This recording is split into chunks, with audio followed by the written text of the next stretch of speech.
नाज़रीन, आज stock market crash होते होते रह गई। 100 इंडेक्स में 2000 से ज्यादा पॉइंट्स की मंदी देखी गई। शदीद मंदी की वजह से सरमायाकारों को 3 खरब रुपए से ज्यादा का नुकसान बर्दाश्त करना पड़ा।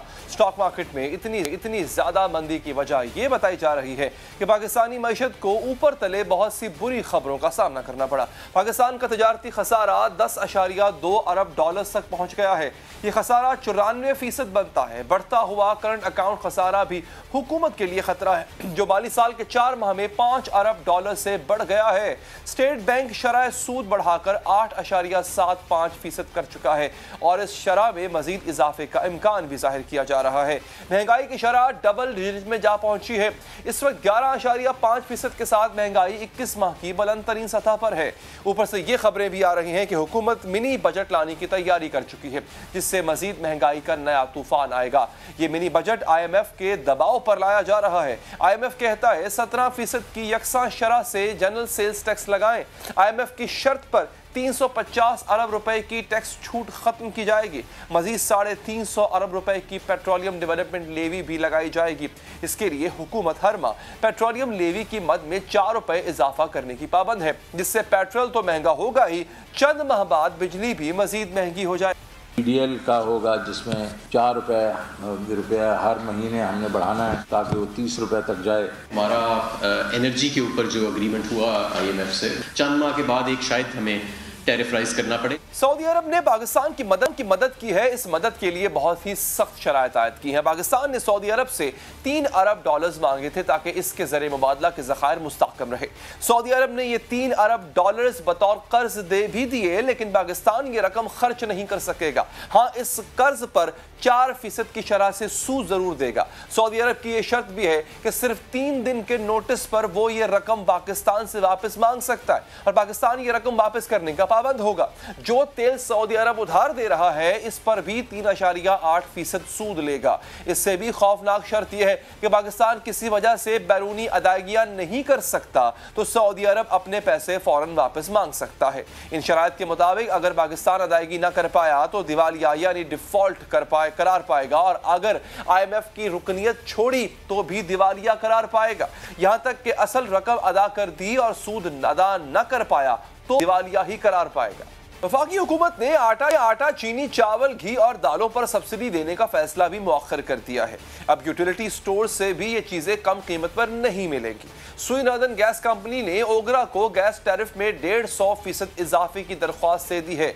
हुकूमत सनतों के लिए भी गैस सब्सिडी खत्म करने जा रही है। हुकूमत पब्लिक सेक्टर डेवलपमेंट प्रोग्राम के तहत जो पैसे खर्च करती है, अवामी फलाह के मंसूबे शुरू करती है, इंफ्रास्ट्रक्चर तामीर करती है, जिससे नौकरियां पैदा होती है। एक्सप्रेस न्यूज के सहाफी शहबाज राना के मुताबिक IMF शराइत के तहत पब्लिक सेक्टर डेवलपमेंट प्रोग्राम के अखराजात में भी हुकूमत 200 अरब रुपए की कटौती करने जा रही है।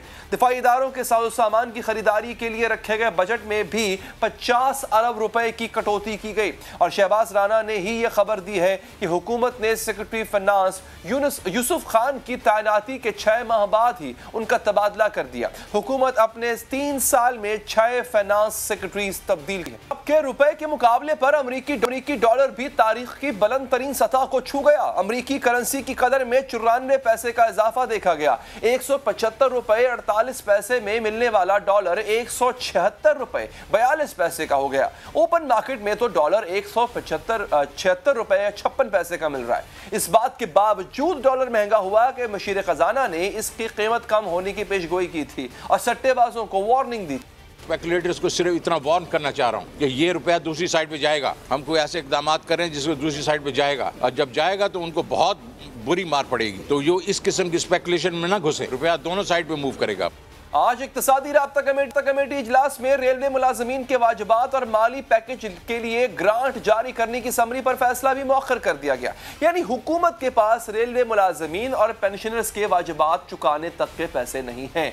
1 करोड़ नौकरियों का वादा करने वाली हुकूमत के वजीर इत्तलात कहते हैं 3 साल में 11 लाख अफराद को तो बैरून मुल्क नौकरी मिली है। उम्मीद है आइंदा 2 साल में मजीद 20 लाख लोग बैरून मुल्क चले जाएंगे, बाहर चले जाएंगे। यानी फवाद चौधरी साहब कहते का मतलब यह है کہ 1 کروڑ میں سے 31 لاکھ نوکریوں کا بندوبست تو انہوں نے دوسرے ممالک کی حکومتوں نے کر دیا۔ اس کے علاوہ کالے دھن کو پارک کرنے کا بھی ایک بڑا ذریعہ پراپرٹی میں سرمایہ کاری ہے۔ اس کا راستہ روکنے کے لیے حکومت نے ریئل اسٹیٹ ایجنٹس کی فیڈرل بورڈ آف ریونیو یعنی FBR سے رجسٹریشن لازمی قرار دے دی ہے۔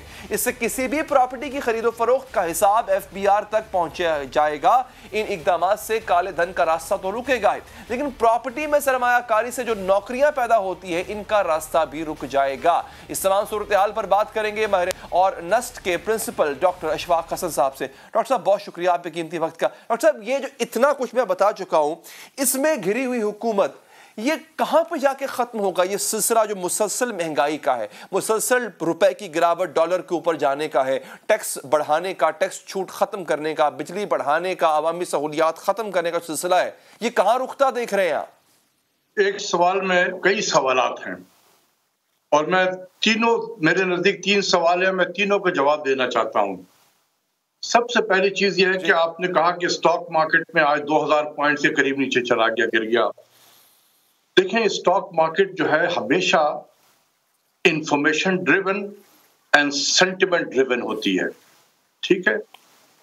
ابھی کوئی آپ کو وزیر یہ نہیں کہہ رہا ہوگا کہ بڑی اکانومی بڑی خراب ہو گئی ہے، لیکن یہی 2000 پوائنٹ اوپر چلا جاتا تو ابھی جتنے بھی اسپوکس پرسن ہیں وہ آ کے ٹی وی پہ یہی کہتے کہ معیشت بالکل ٹھیک سمت میں جا رہی ہے۔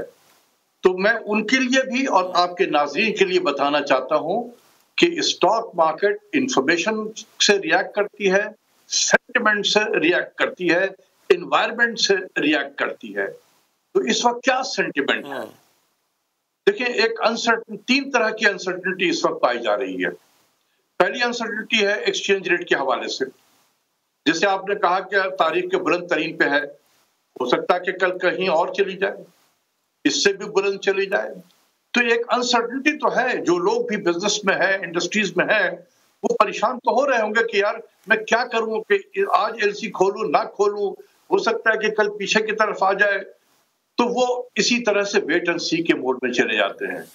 دوسرا انسرٹنٹی ہے انٹرسٹ ریٹ کے حوالے سے، کہ لوگ ایکسپیکٹ کر رہے ہیں کہ انٹرسٹ ریٹ بڑھے گا، کیونکہ جس طریقے سے اسٹیٹ بینک نے پچھلا والا جو انہوں نے کیا مانیٹری پالیسی اس کو ایڈوانس کیا 1 ہفتے، تاکہ 12 جنوری سے پہلے ایک اور مانیٹری پالیسی کر کے جو بقایا جات جو IMF نے ان کو دیے ہوں گے ٹارگٹ کے 10% پہ لے کے جاؤ، 10.5% پہ لے کے جاؤ، یا جو بھی ٹارگٹ ہے تو اس تک پہنچنا ہے۔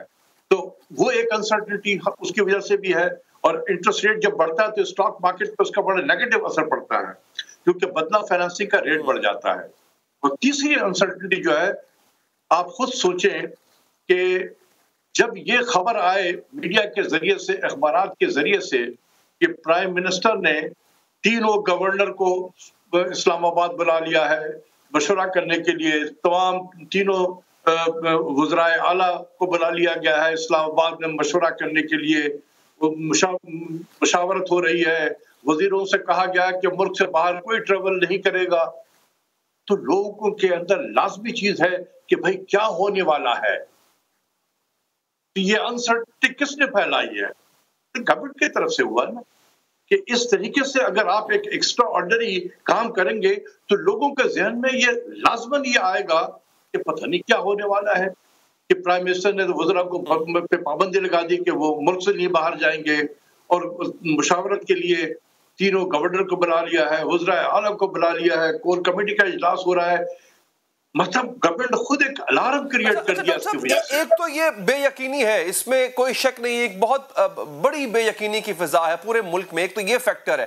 دوسرا سر بے یقینی IMF کے، ابھی یہ جو ریسنٹ ہم نے اس کے پروگرام کو کنٹینیو کیا ہے، جو IMF کی اب کی شرائط ہے انہوں نے بڑی عجیب سی بے یقینی ڈالی ہے۔ ہم نے ریلوے کو بیل آؤٹ پیکج چاہیے تھا، اس نے پینشنز دینی تھی بیواؤں کی، اس سے پینشنز دینی تھی بزرگوں کی، ہم نے وہ بیل آؤٹ پیکج ریلوے کو دینے سے منع کر دیا۔ ECC نے کہا ہمارے پاس پیسے نہیں ہیں۔ سر ہم نے 50 ارب جو ہے وہ اپنے ڈیفنس بجٹ میں کٹ لگا دیا ہے، 200 ارب کے ڈیولپمنٹ بجٹ میں ہم نے کٹ لگا دیا ہے۔ ہم نے اپنی جو بیسک سبسڈیز ہے، بیسک آئٹمز پہ وہ سبسڈیز ہم وڈرا کرنے جا رہے ہیں۔ سر یہ اتنا کچھ ہم کرنے، منی بجٹ بھی ہم لانے جا رہے ہیں، تو سر اب بجلی مہنگی ہو جائے گی, 30 روپے کا پیٹرول مہنگا ہو جائے گا اگلے 5-6 ماہ میں. سر یہ جب سب کچھ ہم کر رہے ہیں تو اس میں ایک ایسی گورنمنٹ جو یہ دعویٰ کرے کہ میں صحیح سمت میں لے کے جا رہا ہوں, ابھی معیشت خراب ہے بٹ ڈائریکشن ٹھیک ہے, تو سر یہ آپ کو کہیں بیگن اکانومسٹ ڈائریکشن ٹھیک نظر آ رہی ہے؟ دیکھو بھائی, اس طرح تو ہوتا ہے اس طرح کے کاموں میں. ہم اس راستے پہ جب چل پڑے ہیں, میں بار بار کہتا ہوں کہ اس راستے میں کانٹے ہی کانٹے ہیں, تو آپ کے پیر زخمی ہوں گے جو ہو رہے ہیں. تو اب یہ پرانی بات ہو گئی ہے, میں بہت مرتبہ بتا چکا ہوں کہ یہ راستے آپ نے غلط راستے پہ چل پڑے تھے اور میں بچانا چاہتا تھا ان راستے پہ چلنے سے, لیکن اب چل پڑے ہیں تو اب چل پڑے. اب مجبوری ہے کہ جو وہ کہیں گے کرنا پڑے گا آپ کو, یا آپ نکل آئے IMF کے پروگرام سے, یہ بھی ایک آپشن ہے. دوسری چیز یہ ہے, ان تمام چیزوں نے انسرٹنٹی کریٹ کی ہے. یہ منی بجٹ پتہ نہیں کیا آئے گا, پھر وہ اسٹیٹ بینک کی اکانومی کا بھی ہے. اس کا اینڈ کہاں ہوگا؟ دیکھیں سر, عوام کی بھی افورڈ کرنے کی ایک طاقت ہے نا سر. آپ پیٹرول کو 30 کو 50 کر دیں, بجلی آپ 4 روپے مزید مہنگی کر دیں, عوام کی بھی ایک سکت ہے, اس کے بعد شاید ان کی بس ہو جائے. سر اس کا اینڈ کہاں پھر ہوگا؟ میں تو یہ کہوں گا کہ عوام جو ہے تمام فجر کی نماز میں, ظہر کی نماز میں, 5 وقت کی نماز میں اور جمعے کے دن خاص یہ دعا کرے کہ اللہ تعالیٰ تیل کی قیمتیں پھر نیچے کی طرف آ جائیں, کولیپس کر جائیں. اسی میں ہماری بچت ہوگی, ورنہ تیل کی قیمت اگر اسی سطح پہ رہی تو ہمارے لیے بہت مشکلات ہوں گے. تو ہم اللہ سے معجزات تیل بھی کم ہوا دکھانے کے لیے اللہ سے معجزات کی اپیل کریں کہ معجزات دکھائیں ہمیں. جی کیا سوال تھا آپ کا؟ سر عرض یہ کہ تیل بھی کم ہوا, $83 سے $76 فی بیرل پہ آ گیا, لیکن وہ قیمتیں جو ہے ابھی میرا خیال میں 70 کے قریب ہے. آپ دعا کریں کہ 40 پہ آ جائے, ہماری بچت اسی پہ ہوگی تیل کی قیمت کی وجہ سے. دوسری چیز آپ نے جو سوال کے پہلے سوال میں نے آپ نے کہا تو 3 سوال کیے تھے. آپ نے سعودی عرب کے لون کا کہا. جی دیکھیں, اچھا سعودی عرب سے ہمارے جو ہے ایک بڑے گہرے رشتے ہیں, دینی رشتہ بھی ہے, برادرانہ رشتہ بھی ہے. حرمین شریفین کی وجہ سے ہم ان کی بڑی عزت بھی کرتے ہیں, وہ اللہ کے 2 گھر کے رکھوالے ہیں, تو ہمیں بڑی ان کی عزت اور قدر کرتے ہیں, ہمارے بڑے قریبی دوست ہیں. لیکن جس شرائط پہ انہوں نے قرضہ ہمیں دیا ہے اس نے پاکستانیوں کو کے دل کو بڑا دھچکا لگایا اس کی وجہ سے, اور وہ بڑی تکلیف میں ہے کہ ہم اتنے محبت سے اپنے اس دوست کی عزت کرتے ہیں, اور اس دوست نے برے وقت میں ہمیں جو قرضہ دیا ہے وہ ایسا ہوتا نا کہ کسی کو دھتکار کے آپ اس کے منہ پہ پھینک دیں آپ کہ یہ لے لو, یا کہ ہماری عزت نفس کا بھی انہوں نے خیال نہیں کیا, عوام کی عزت نفس کا خیال نہیں کیا. دیکھیے پاکستان کی حکومت کی تو مجبوری تو ہو سکتی ہے ان پیسوں کی, لیکن عوام کی مجبوری جو ہے وہ یہ نہیں ہے. عوام کی مجبوری جو ہے وہ یہ ہے کہ یہ اس قسم کے جو شرائط ہم پہ رکھے گئے ہیں یہ انتہائی نامناسب شرائط تھے. دوسری چیز یہ ہے کہ اگر یہ شرائط سے اسی طریقے کا پیسہ ہمیں کسی اور ملک سے ملتا, یورپین ممالک سے, کسی اور ملک سے ملتا, تو شاید پاکستانیوں کو اتنا دھچکا نہیں لگتا, کیونکہ انہیں پتا ہے کہ ان سے تو یہی توقع ہم کر سکتے ہیں. لیکن ایک برادر ملک جس سے ہمارے اتنے گہرے تعلقات ہوں اور اس کے میں اتنے انسلٹنگ قسم کے شرائط ہوں, تو وہ پاکستانیوں کو بڑا اس سے دھچکا لگا ہے. اور آپ نے دیکھا کہ سوشل میڈیا کے ذریعے سے اس کا بڑا اظہار کیا گیا ہے. تو یہ مجھے بھی بڑا اچھا ڈاکٹر صاحب, یہ ایک افسوسناک چیز ہے, پاکستانیوں کو دھچکا لگا ہے, آپ نے بھی اس کے افسوس کا اظہار کیا. اب ایک اور چیز ہونے جا رہی ہے سر, ہم نے 3 سال تک ہم نے آغاز میں, ہم سے مراد گورنمنٹ نے, جب گورنمنٹ آئی اس نے آغاز میں آتے ساتھ ہی ریئل اسٹیٹ سیکٹر کو نکیل ڈالنے کی کوشش کی. اٹ فائٹ بیک, چیزیں ہاتھ سے نکل گئی, پھر ہم نے ایمنیسٹی دی, پھر ہم نے ریلیف دیا. اب 3 سال کے بعد دوبارہ FBR ریئل اسٹیٹ سیکٹر کو اس موقع پہ ہاتھ ڈالنے جا رہا ہے کہ جب ہمارا ٹریڈ ڈیفیسٹ کہاں سے کہاں پہنچ گیا ہے, ہمیں دوست ہمارا, جیسے آپ نے بھی کہا, دوست ساتھ نہیں دے رہے, ڈالر ہمارا فری فلوٹنگ میں ہے, کوئی پتہ نہیں کہاں جا کے رکے گا, بجلی مہنگی کرنی پڑ رہی ہے, IMF کے پروگرام کی کڑی شرائط ہے. ایسے موقع پہ ریئل اسٹیٹ سیکٹر پہ ہاتھ ڈالنا, do you think it's a wise move, یہ کوئی عقل مندانہ کام ہے؟ देखिए मुझे नहीं पता कि आप रियल एस्टेट पे क्या क्या हाथ डाला गया है, मुझे इसका नहीं पता है। आप मुझे बताएं तो फिर मैं कमेंट कर सकता हूं कि क्या हाथ डाला गया रियल एस्टेट। डॉक्टर साहब, असल में हुआ यह है कि गवर्नमेंट ने लागू किया है कि रियल एस्टेट एजेंट्स को रजिस्टर करवाना होगा खुद को एफबीआर में, और जो रजिस्टर्ड एजेंट्स हैं सिर्फ वही प्रॉपर्टी का लेन देन कर पाएंगे, और अगर आप उनके अलावा किसी और से प्रॉपर्टी खरीदते हैं तो प्रॉपर्टी रजिस्टर्ड भी नहीं हो पाएगी। नो योर कस्टमर के तहत उन एजेंट्स को खरीदार का या बेचने वाले का डाटा भी एफबीआर को देना पड़ेगा। सवाल ये है सर, ये काम अच्छा है, लेकिन क्या ये टाइम सही है? क्योंकि ऐसे टाइम में जब डॉलर जो है वो फ्री फ्लोटिंग में पता नहीं कहां जाके रुकेगा, हमारे ऊपर आईएमएफ की कड़ी शराइत है, हमारा तिजारती खसारा कहां से कहां पहुंच गया, इंटरेस्ट रेट बढ़ने वाला है, महंगाई वो अपनी तारीख के बुलंदतरीन मतलब 2 सालों की बुलंदतरीन सतह का डाटा तो खुद इदारा शुमारियात ने दिया। तो क्या ऐसे मौके पे ये इकदाम ठीक रहेगा? लोग कहीं पैसा अपना निकाल ना लें इस सेक्टर से? देखो यार, मुझे इतनी टेक्निकलिटी का पता नहीं है, लेकिन आप ये भी तो देखो कि जिनके घर है उनके कैपिटल गेन कितने हुए हैं। आज से 5 साल 6 साल पहले अगर उनके घर की कीमत 2 करोड़ रुपए थी तो अभी 7 करोड़ रुपए हो गई है। तो फिर आप तो अगर बेचेंगे इस वक्त 7 करोड़ में बेचेंगे, आप 2 करोड़ में खरीदा था आपने, तो आप सोचें कि आप भी तो कमा रहे हैं पैसे, तो क्या आपका हक नहीं है कि जो पैसे आप कमाएं तो उसमें से कुछ जायज शेयर भी दे दें? तो इसीलिए उन्होंने प्रॉपर्टी की जो भी रेट वेट है उसको बढ़ाया है।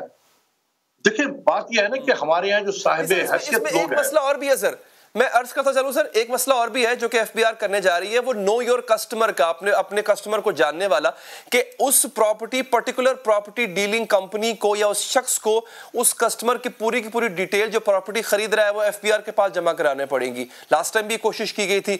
इससे सर एक इम्पैक्ट ये होता है कि वो फिर जो बायर होता है वो अपने पैसे अपने पास रख लेता है, वो प्रॉपर्टी या रियल एस्टेट सेक्टर में इन्वेस्ट करता ही नहीं है कि कहीं उसको जो है वो अपनी पूरी डिटेल ना देनी पड़ जाए एफबीआर को। बात यह है कि इस तरीके से मनी लॉन्ड्रिंग का बड़ा रिवाज पड़ गया था मुल्क में। लोग इधर उधर से पैसे लाते थे, यही काम करते थे, टैक्स के पैसे भी बचाते थे। तो जाहिर सी बात है कि हमने जब एफएटीएफ में बहुत सारे चीजों पे हमने उसमें उनके जो कंडीशंस वगैरह थे वो हमने मान लिए हैं, तो उसमें बेहतरी तो आई है उसकी वजह से। तो उसी के साथ साथ ये भी चीज आई है क्योंकि this is the source of money laundering. तो क्या करे, हुकूमत ना करे, उसको छोड़ दे इसी तरीके से। और हमने कमिटमेंट की है एफएटीएफ ऐसा करना, क्योंकि लोग पैसा अपना पुल आउट कर लेंगे फिर इस रियल एस्टेट सेक्टर से अगर ऐसा होगा। I am talking about the timing. Pull out करके क्या करेंगे, कहां लेके जाएंगे? कारखाने में लगा दे, ज्यादा बेहतर होगा सर। क्या मुल्क से बाहर ले जाएंगे पैसे? कैसे ले, क्या करेंगे पैसे को? पुल आउट करके क्या करेंगे? तिजोरी में रख लेंगे। वो क्या फर्क पड़ेगा? तिजोरी में अगर रख ले क्या उनको तिजोरी में रखने से? ठीक है, बहुत बहुत शुक्रिया डॉक्टर साहब आपके कीमती वक्त का।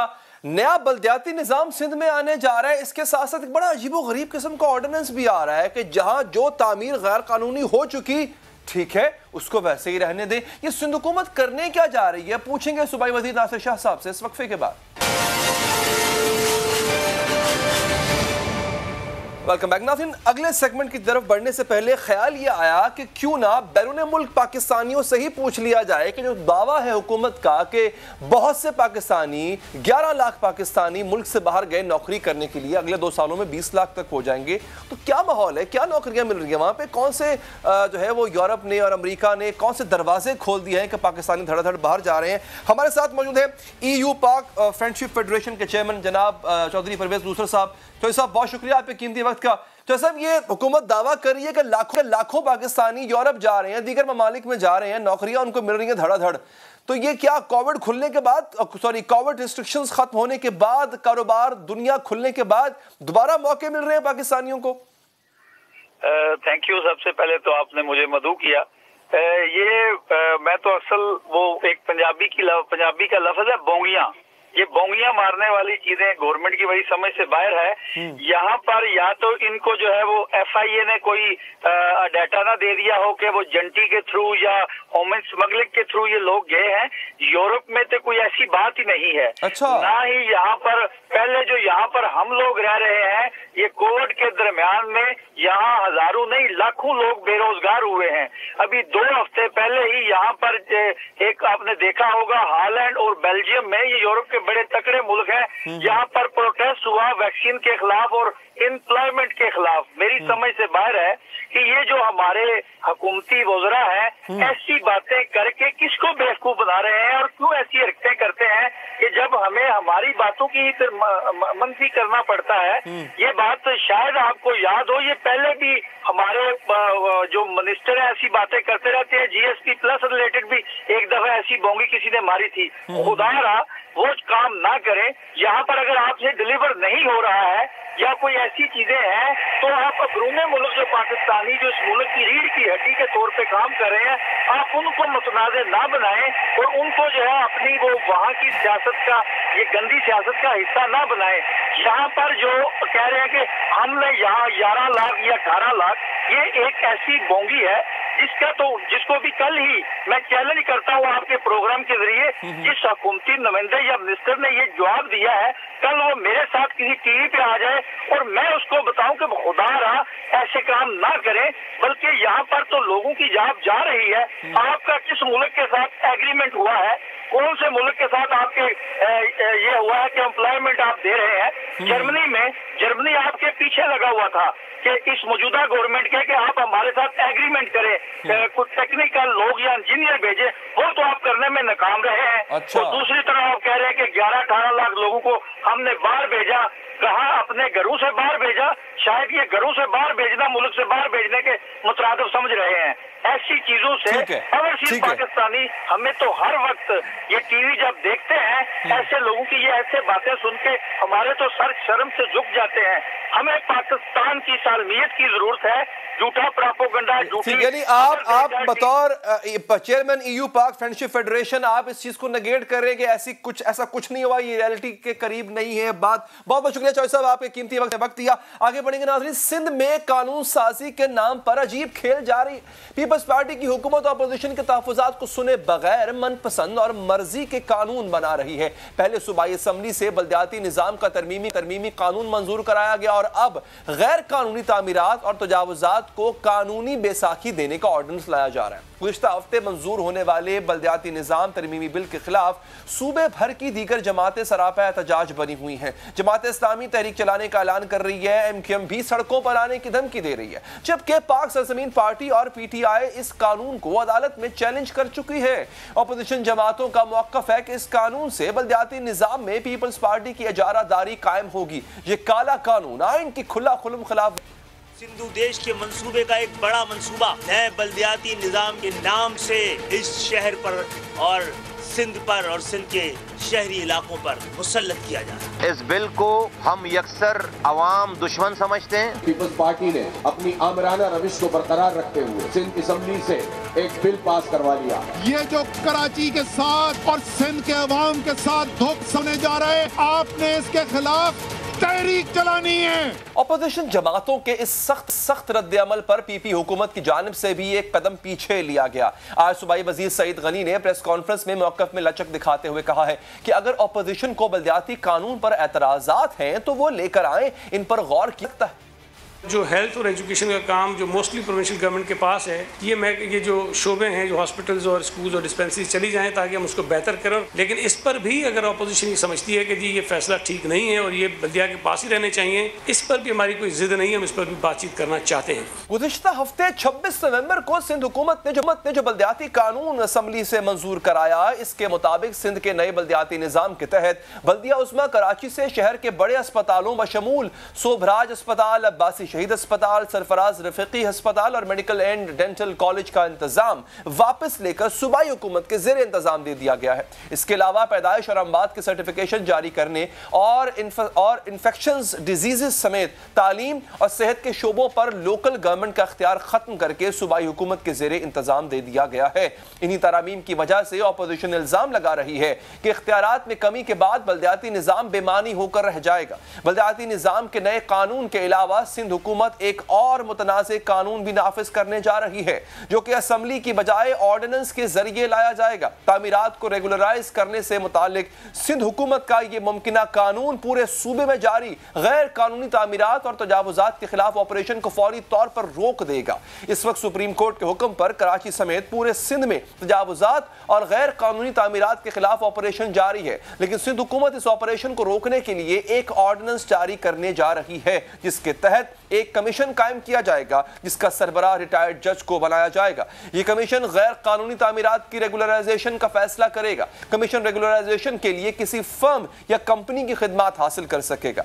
जो गैर कानूनी कंस्ट्रक्शन करके वो मकानात गरीबों को, लोगों को, आम लोगों को बेच के चले जाते हैं, उनको सजा मिलनी चाहिए। जो उनमें आके रहते हैं, हम उनको सजा देने में क्यों तुले हुए हैं? और इस वक्त ज़रूरत है इस बात की कि जी गरीबों के जो घर टूट रहे हैं उनको बचाया जाए। तो हमने एक ऑर्डिनेंस अवाम के मफाद में जारी करवाया है, हमने अपने मफाद में नहीं करवाया। कमीशन की मुद्दत 1 साल होगी और गैर कानूनी तामीरात रेगुलराइजेशन के लिए दरख्वास्तें वसूल करेगा।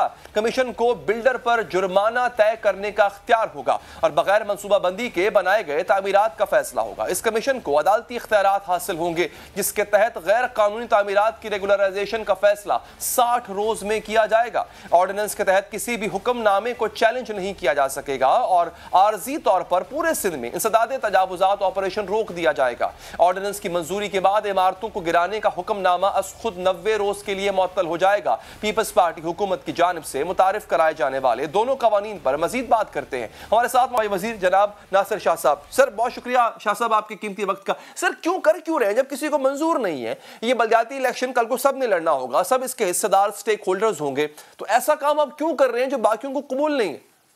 बिस्मिल्लाहिर्रहमानिर्रहीम, अल्लाहुम्मा सल्ली अला मुहम्मदिन व आले मुहम्मद। अली भाई देखें, हमने तो बहुत अच्छा जो है नया बलदियाती निज़ाम लाए हैं और जिस तरह हमारे चेयरमैन बिलावल भुट्टो ज़रदारी साहब ने कहा है कि इन इलेक्टेड काउंसिल्स को ज़्यादा बाइख्तियार करें, और हमने जो लाए हैं जल्दी में, उसकी वजह ये थी कि इलेक्शन कमीशन की तरफ से डेडलाइन थी 30 दिसंबर की। हमने जो तहफ़्फ़ुज़ात थे हमारे हेड काउंट्स पर, सेंसस पर, वो थे, इस वजह से हम कवानीन जो हैं वो बना भी रहे थे, और लेकिन जल्दी इसलिए क्योंकि जो ये जॉइंट सेशन था उसमें उन्होंने उसको पास कर दिया था। जो एक ऑप्शन था हमारा कि जी जब तक वहाँ से नहीं आता हमारे अब भी उस पर तहफ़्फ़ुज़ात हैं, तो ये जल्दबाजी इसलिए आप इसको कह सकते हैं। लेकिन हमने सबसे सिफारिशात मांगी थी और बहुत सौ ने दी, जिसमें MQM, PTI, जमायत इस्लामी और दीगर भी जो स्टेक होल्डर्स हैं उनकी सिफारिशात भी हमारे पास मौजूद हैं, जिसमें कॉमन बात जो थी कि जी टाउन सिस्टम लाया जाए यहाँ पे, और जो इख्तियारात हैं वाटर बोर्ड में, सॉलिड वेस्ट में, दीगर चीजों में वो दिए जाएं, तो उन पर तो हमने अमल किया है। वाटर बोर्ड, सॉलिड वेस्ट दो, वो एक है तालीम और एक है सेहत, उसका इख्तियार भी आप ले रहे हैं और बल्दिया से, और आप सूबाई हुकूमत को दे रहे हैं। अब दो जमातें अदालत चली गई। सर सवाल ये है कि क्या आप इनकी बात सुनने को तैयार हैं? क्या कोई गुंजाइश निकलेगी कल को कि इनकी भी इनका मशवरा भी शामिल कर लिया जाए? अली साहब, जिस दिन हमने ये पेश किया उस दिन सबसे ये रिक्वेस्ट की कि हम आपकी जो अमेंडमेंट्स हैं उनको भी शामिल कर देंगे, आपसे बातचीत करने के लिए भी तैयार हैं, सिर्फ इसको इंट्रोड्यूस होने दें। लेकिन आपने देखा होगा कि शोर शराबा किया और जो भी बात थी, लेकिन उसके बावजूद बाद में असेंबली के बाद मैं सबसे मिला हूँ और उन्हें कहा है कि हमें आप टाइम दें, जो इसमें मज़ीद बेहतरी है वो हम लाएंगे। अब ये सिर्फ बातें करके और एक इशू क्रिएट कर रहे हैं, लेकिन मैं आपके तवस्सुत से, आपको पूरा पाकिस्तान देखता है और मैं अपने सूबे के जितने भी लोग हैं उन सबसे ये कह रहा हूँ कि हम इसको मज़ीद बेहतर कर रहे हैं। कुछ कवानीन, कुछ इख्तियारात इनको स्पेशल लॉ के तहत दिए जाएंगे, जिस पर आज भी कैबिनेट में हमने वो अप्रूव किए हैं।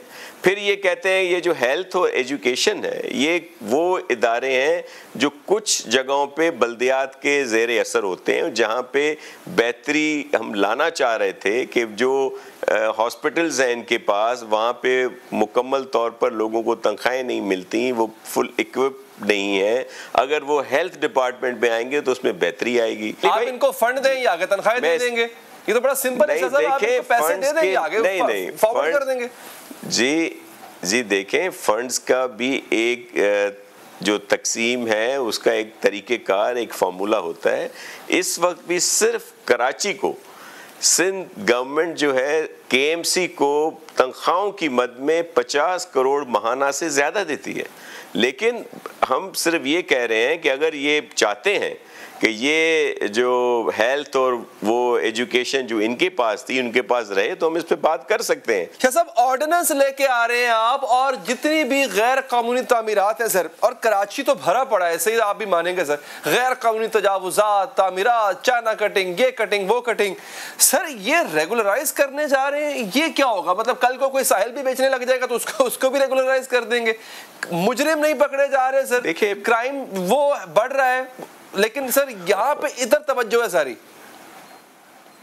دیکھیں میں آپ کو عرض کروں, یہ کس وجہ سے ہے. یہ صرف کوئی اسپیسیفک کوئی نسلہ ٹاور کے لیے نہیں ہے, صرف کراچی کے لیے نہیں ہے, پورے صوبے کے لیے ہے کہ جہاں پہ اس طرح کی عمارتیں ہیں, جہاں پہ لوگ رہتے ہیں یا دیگر جگہیں ہیں, ان کے لیے بھی ایک کمیشن بنایا جا رہا ہے جس کو سپریم کورٹ یا ہائی کورٹ کے جو جسٹس صاحب ہیں ریٹائرڈ جو ہیں وہ اس کمیشن کے سربراہ ہوں گے, جس میں وہ دیکھیں گے کہ زیادہ ایسا ہے جس کو ریگولر کیا جا سکتا ہے تو صرف ان کو کیے جائیں گے. یہاں پہ ہوا کیا ہے, بہت ساری عمارتیں ایسی ہیں یہاں پہ جب وہ بننا شروع ہوئیں کسی نے کیس کیا تو اس کو جو بنا رہا تھا اس کو اسٹے مل گیا انہی ہماری محترم عدالتوں کی طرف سے, اور وہ بلڈنگیں اس اسنا میں بن بھی گئیں, لوگ بھی رہنے شروع ہوئے. اب اس بلڈنگ کا کیا کریں؟ سر اس پہ آپ کمیشن بنا رہے ہیں, سر اس پہ کمیشن کیوں نہیں بناتے کہ یہ بلڈنگیں بننے کس نے دی؟ یہ جب تعمیرات ہو رہی تھی کس نے آنکھیں بند کی ہوئی تھی؟ ایس بی سی اے کیا کر رہا تھا؟ شامل ہے, دیکھیں اس میں یہ ساری چیزیں شامل ہیں نا. اب اس کو پورا وہ پڑھ تو لیں کہ اگر جو جا رہا ہے, جو چیز جا رہی ہے اس کے لیے, کیونکہ یہاں پہ ایک دم سے جب کچھ اس طرح کے فیصلے آئے, ہمیں بہت احترام ہے عدالتی جو بھی فیصلے آتے ہیں, لیکن ہمیں اس پر کچھ پر تحفظات تو ہو سکتے ہیں نا. ایک عام آدمی پوچھتا ہے کہ بنی گالا جو ہے وہ تو ریگولرائز ہو جاتا ہے, ایک غریب آدمی جو جمع پونجی اس وجہ سے لگاتا ہے کہ چلے حکومت کی بلیک شیپس کی کسی جو پرمیشنیں ہیں یا دیگر چیزیں ہیں یا کورٹ کے اسٹے کی وجہ سے وہ عمارت بن گئی, اس نے اپنی جمع پونجی وہاں پہ لگا دی, اب وہ اگر بے گھر اس کو کریں گے تو وہ تو پوچھتا ہے نا کہ بنی گالا ریگولرائز ہو رہا ہے, بھائی میں نے کیا قصور کیا ہے. اسی طرح سے ایک عام آدمی ہے, آپ ہم فرض کر لیتے ہیں آپ کے میرے سامنے بیٹھا ہے, کٹہرے میں ہم دونوں کو کھڑا کیا, اس سے ایک سوال پوچھا ہے, اس نے کہا ہے کہ بھائی غلطی ہوتی ہے ایک دفعہ, جو دوسری دفعہ ہو وہ غلطی نہیں, وہ گناہ ہوتا ہے. پھر جو 13 سال سے جس پارٹی کی گورنمنٹ ہے اس کی ناک کے نیچے اس کے سب سے بڑے شہر میں مسلسل تواتر سے کام ہو رہا ہے, وہ ہے غیر قانونی تعمیرات. تو سر اس کا ذمہ دار کیا اس حکومت کو نہیں کہا جائے گا کہ جناب یا تو آپ روکنے میں ناکام ہوئے یا آپ اس میں اکمپلس سے آپ ساتھ ملے ہوئے تھے؟ سر یہ ذمہ داری پیپلز پارٹی پہ عائد نہیں ہوگی؟ جی بالکل ذمہ داری عائد ہوتی ہے. میں صرف یہ عرض کرتا ہوں کہ یہاں پہ جو ارریگولر جو اس طرح کی عمارتیں بنی, تھوڑے عرصے میں ہی اگر آپ صرف سال کا ہی ڈیٹا اٹھا لیں تو 2500 سے زیادہ اسٹرکچروں کو گھرایا گیا ہے. یہ کون سی عمارتیں جو بنی ہیں, یہ کون سی جگہ ہیں جن پر آج سپریم کورٹ کا اعتراض ہے؟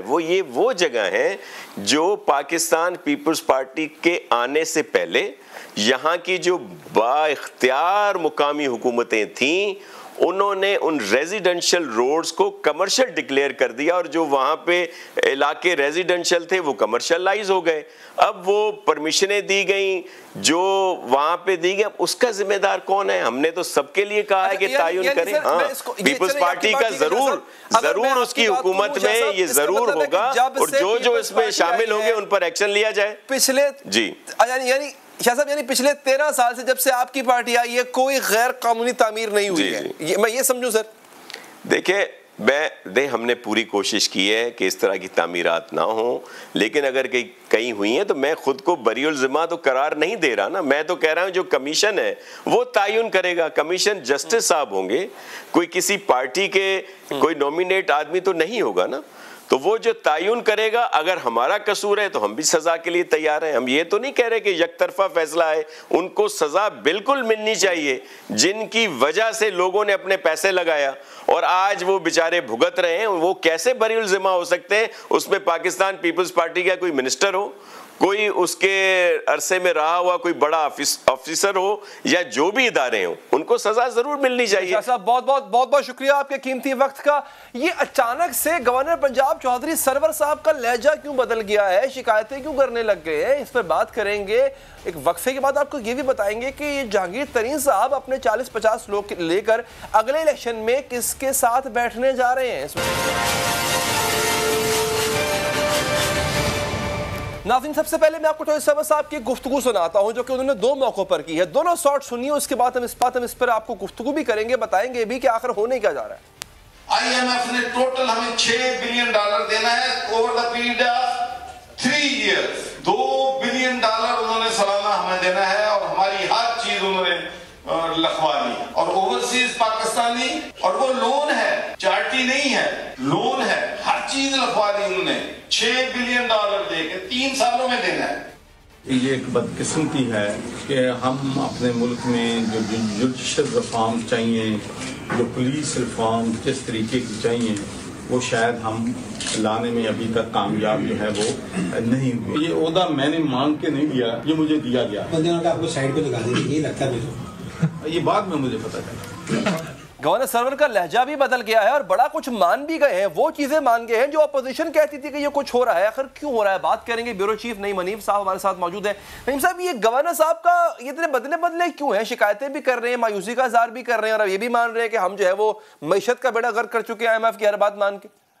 بہت شکریہ علی صاحب. سب سے پہلے تو میں یہ کلیئر کرنا چاہتا ہوں کہ گورنر پنجاب یہ یو کے اور گلاسکو یاترا کے دوران جو ہے اچانک سے کوئی تبدیلی نہیں آ گئی ان کے مزاج میں اور ان کی گفتگو میں. یہ گفتگو گزشتہ 1.5 سال سے وہ نجی محافل میں بھی کر رہے ہیں، اور اتفاق کی بات ہے کہ فرنٹ آف کیمرہ شاید وہ اس طرح کی گفتگو نہ کر سک رہے ہوں اور نہ انہوں نے کی ہو. اس میں یہ ہے کہ جو موجودہ گورنمنٹ کی ایک ڈیلیورنس کا ایشو ہے، اور جو ایک بڑھتی ہوئی مہنگائی ہے اور جو بے روزگاری ہے، اس کا اعتراف بطور گورنر اور بطور ایک رکن حکومتی جماعت وہ ہمیشہ سے کرتے رہے ہمارے ساتھ.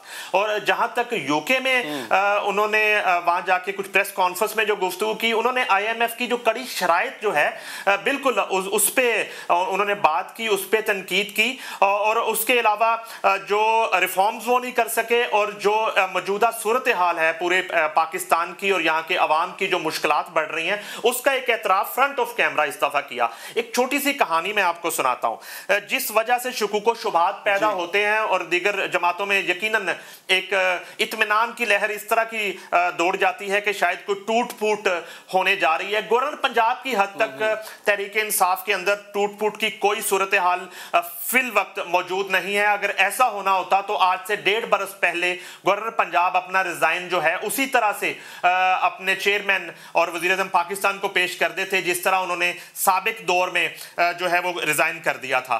انہوں نے مشاورت کی اس حوالے سے دوستوں سے اور قریبی ان کی جو ایک کچن کیبنٹ ہے اور ان کے جو نور رتن ہیں، انہوں نے ان کو بالکل روکا اس چیز سے کہ یہ ریپیٹ ٹیلی کاسٹ نہیں ہونی چاہیے، اور ریزائن انہوں نے نہیں کیا. یقیناً وہ اس بات سے خاصے پریشان دکھائی دیے جب بھی ہمیں ذاتی طور پہ ان سے ملاقات ہوئی، بات ہوئی کہ ہم جو ہے وہ اس طرح سے ڈیلیور نہیں کر پائے جو ایک منشور تھا الیکشن کا، اس پہ فی الحال پورا نہیں اتر پائے.